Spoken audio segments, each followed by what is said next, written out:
arwaye umubwira atege moto akomeza ajya kwa muganga nta ambilansi y'ubugaruzi. Iwabo w'umuhungu impamvu mbishiraho je ndavuze ati uzizera umwana w'umuntu avumwe. Bari kwa muganga barimo serumu bareba bajyanye n'injoro, harimo abakobwa banje babiri. Kuri iki cyumweru nibwo mu karere ka Ngoma hamenyekanye inkuru y'abantu 120 batashyirwa ku munsi wa gatandatu bakaba bari mu bitaro bya Kibungo, aho bivugwa ko banyoye umutobe uhumanyije. Bamwe mu batashye ubu bukwe baravuga ko ibibazo byaratewe n'iwabo w'umuhungu ngo kuko abagiye iwabo w'umukobwa ho nta kibazo cyari kiriyo, bakavuga ko n'ubundi iwabo w'umuhungu ari bo basanzwe bakekwaho kuba barozi. Byanduriye iwabo w'umuhungu.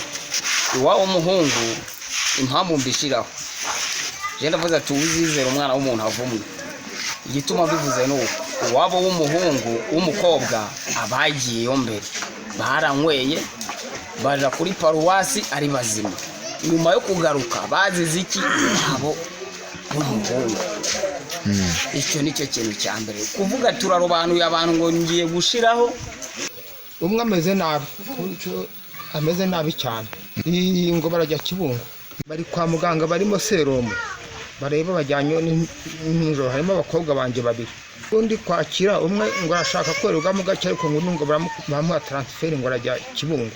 Bitewe n'ibikomeje kuvugwa muri akagari ka Nyaruvumu umurenge rukira mu karere ka Ngoma bijyanye no guhumanya ibiryo cyangwa se ibyo kunywa mu gihe cy'ubukwe, abaturage basanga igihe kigeze cyo kugira ngo abantu banywe kandi banafungure ibikorerwa mu nganda.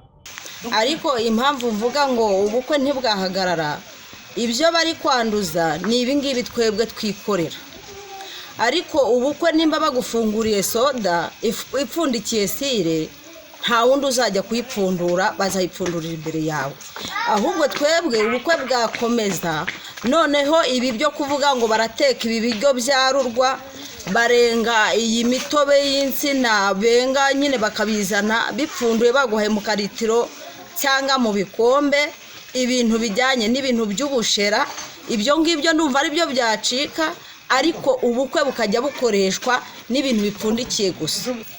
Ubwo tubona biriya bintu byo batanga bajya biriya by'ibiryo byo mu bukwe ntazongeye kujya bitanga, bakajya batanga n'inzoga zipfundikiye.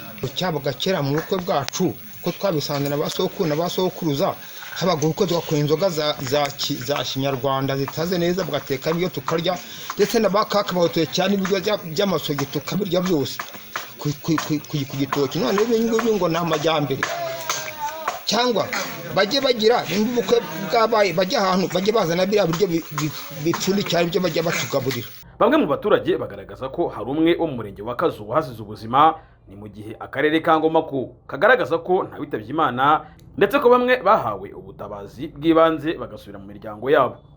Niyo nagira Natali n'umuyobozi w'akarere ka Ngoma. Abantu batashye ubukwe banywa umutobe baza kugira ibibazo byo kumererwa nabi, ariko bagiye kwa muganga. Ndumva abenshi muri bo bamaze no gutaha, bageze mu rugo ko bitawe. Oya ntawe, uretse ko dufite abari kwa muganga nyine bakiri gukurikirana. Nta kiragaragazwa ko bagiye gusuzuma ngo barebe, ariko akenshi hari igihe usanga bakoresheje nk'amazi adatetse ashobora kuba arimo nyine twa mikorobe. Akenshi nizo kese zikunda kugaragara, ariko yabazaze ibisubizo batubwira icyo ari. Uyu muyobozi kandi yongera kwibutsa abaturage ko bakwiriye kwitwararika isuku cyane cyane mu gihe cyo kwenga no gutegura amafunguro ari buze gusangirwa na benshi mu birori. Abantu benga tubagira inama ko bakwiye gukoresha amazi asukuye. Hari ukuyateka, ariko hari n'imiti isukura amazi kandi akaba yizewe. Babashije kubikoresha buryo amazi bakoresha aba asukuye, dutekereza ko batagira ibibazo byo kugubwa nabi. Isuku cyane cyane ubwo niyo twababwira ko baba bagomba kwitaho gutegura amafunguro cyangwa se n'ibinyobwa uwo mutobe bakoresha.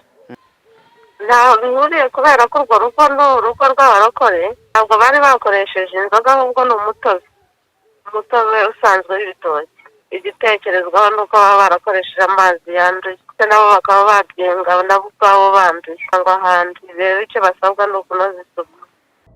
Kugeza ubu mu baturage 120 bari mu bitaro bya Kibungo, ubuyobozi bugaragaza ko abantu 90 aribo bamaze gutaha.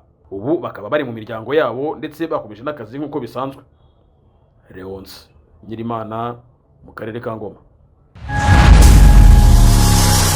Damuke TV.